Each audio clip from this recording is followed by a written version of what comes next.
Hi everyone, it's Kirsty and today I'm doing my July wrap up.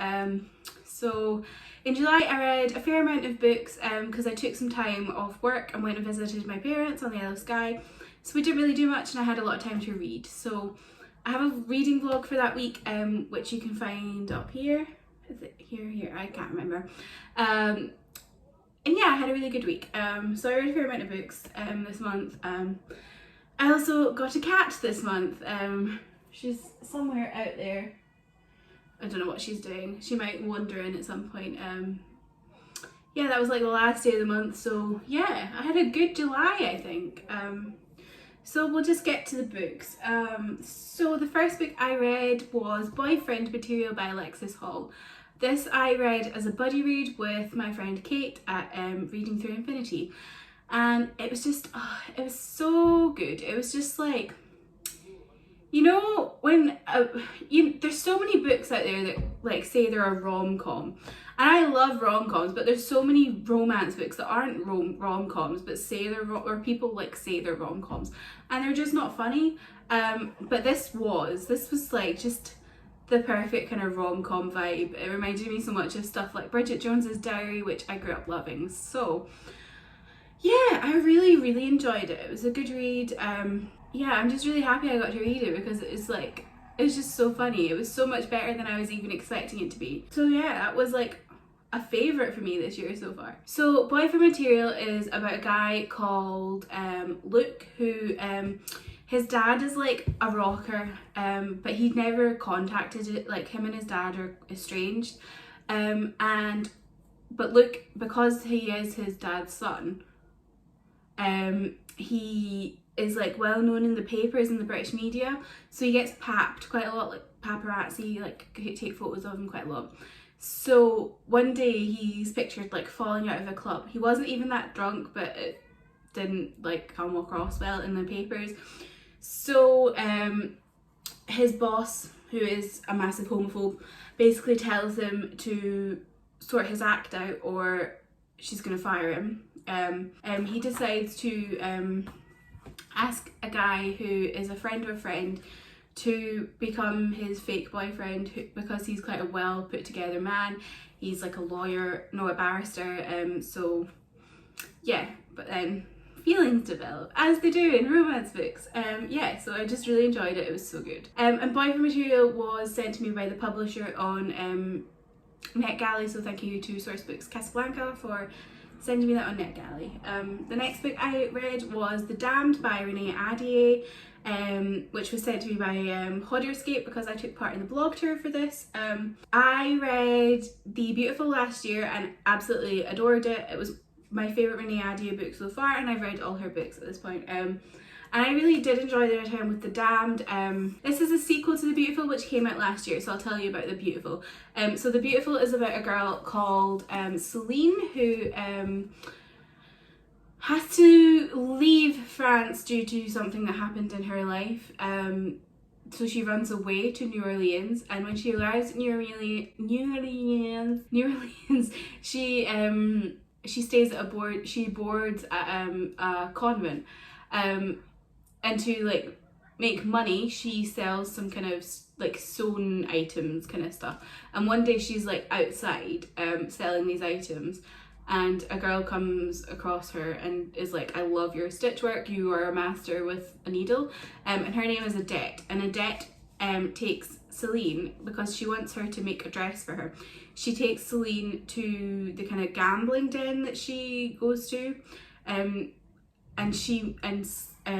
Odette introduces Celine to a group of people called the L'École de Lyon, who have some shifty stuff going on. There's not all meets the eye with these people. And then she meets Bastien, who's kind of the ringleader of this group, and sparks fly with them, but then there's some murders happening in New Orleans that are quite not like human.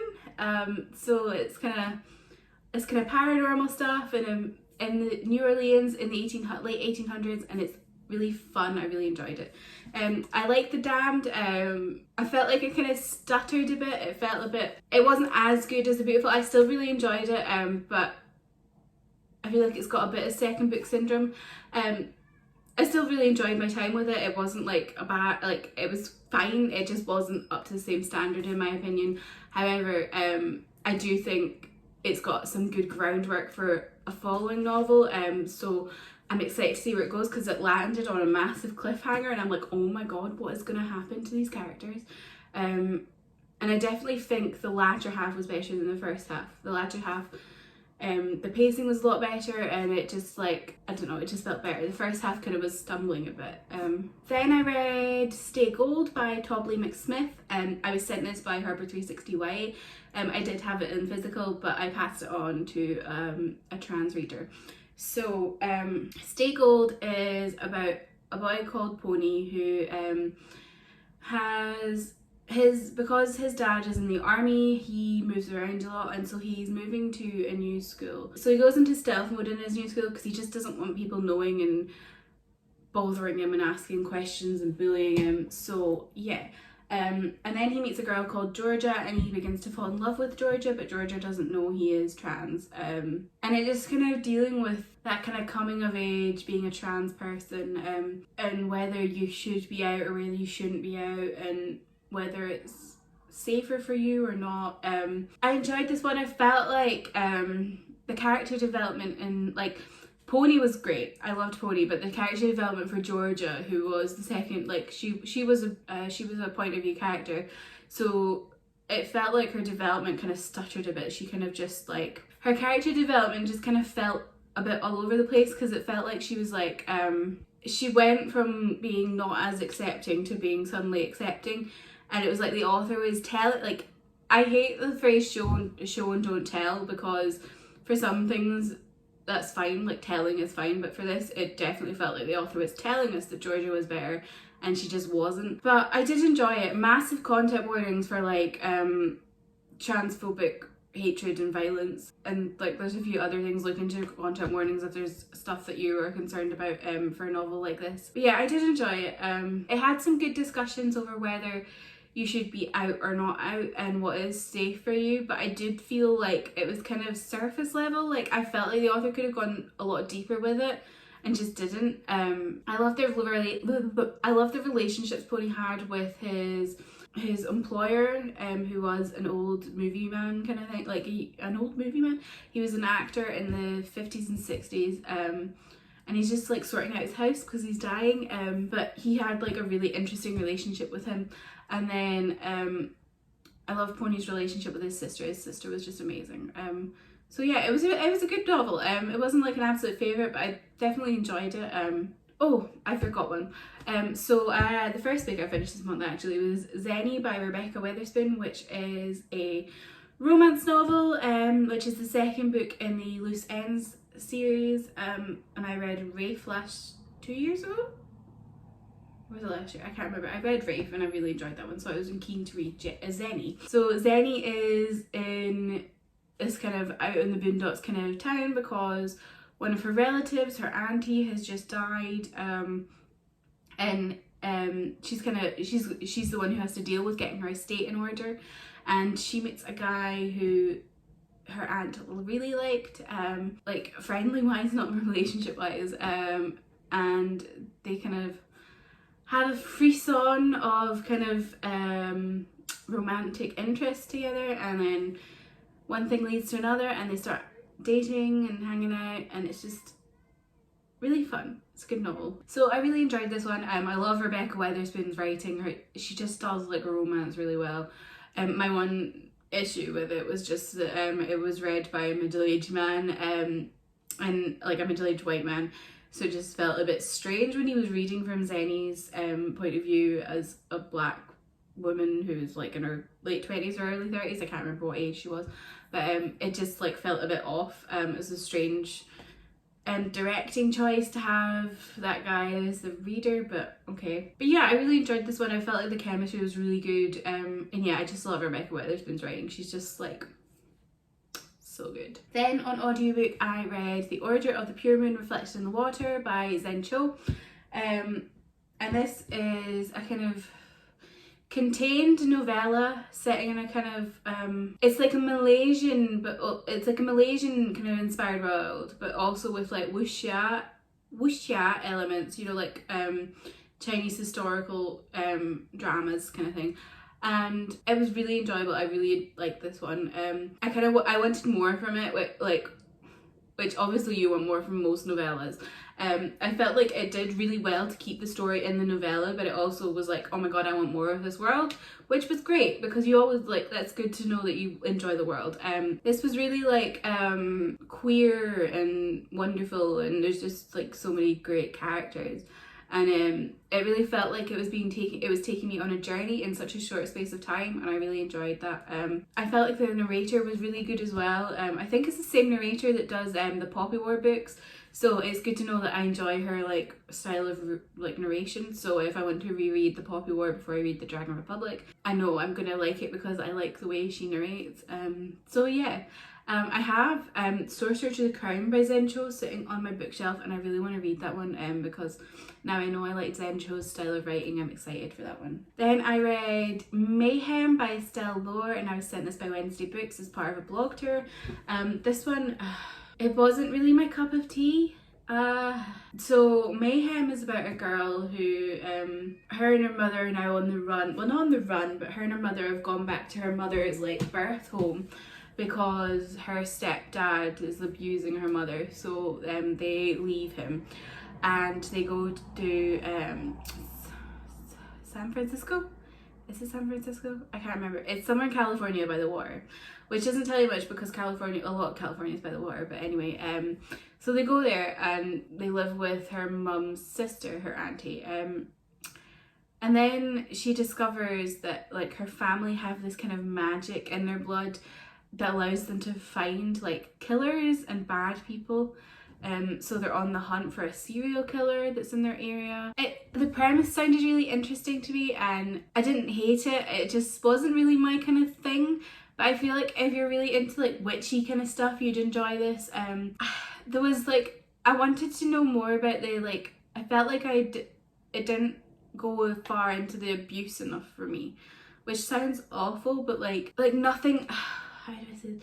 I felt like not a lot of it went like deep enough for me. It just scratched the surface and each thing was kind of not explored enough, if that makes sense. And then I read Mirage by Sumaya Dawood. I loved this book. So Mirage is a sci-fi story set in a kind of star system or planet system where it's colonized by a group of people. And our lead, Amani, lives on a moon in this star system. And one day on her coming of age ceremony day, she is taken away to the planet that the moon is circling, and she doesn't know why she's taken away, and then she lands there and finds out she looks exactly like the Crown Princess. So she is to become like a fake princess kind of thing, like to so when the Crown Princess has to go to events that could endanger her life, she has to take her place. So she has to train to be like her, and it's taking through her training and then being a fake princess. And yeah, I really liked this one. It was really good. It was really well paced. Like it's quite short, which is different for like a sci-fi novel because you feel like sci-fis are always like massive space operas, but this wasn't. This was it was really well done. It didn't go overly into world building, which I find sometimes gets novels bogged down, whereas this one just felt like it told you just enough that you needed to know, that it didn't feel like it was just like, oh my god, you need to stop with the world building. It just like, it felt bang on for me.